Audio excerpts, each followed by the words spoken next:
बुवा त्यांनी पाहिलं, पूजा मंत्रतंत्र केलं आणि म्हणाले, तुझ्या भावानं करणी केली आहे, करणी काढूया, त्यासाठी ₹1,00,000 खर्च येईल. ₹1,00,000 खर्च केला. मंत्रानं करणी काढली. बुवा बाजूला गेले. त्यांनी श्यामच्या घरात पुरलेली बाहुली खड्ड्यातून बाहेर काढून दाखवली. श्यामच्या डोक्यात प्रकाश पडला. चिडला. काठी घेतली. रामला बदडून काढलं. भावानं भावाचा पाय मोडला. आता तो तुरुंगात आहे.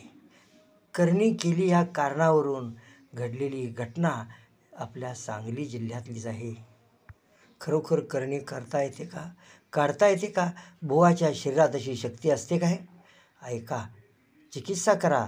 थोरांचे विचार ऐकलेत तर कळेल. करणी वगैरे काही करता येत नाही, ही केवळ अंधश्रद्धा असते. बुवाला असं काही कळत नाही, त्याच्या शरीरात काही शक्ती असत नाही.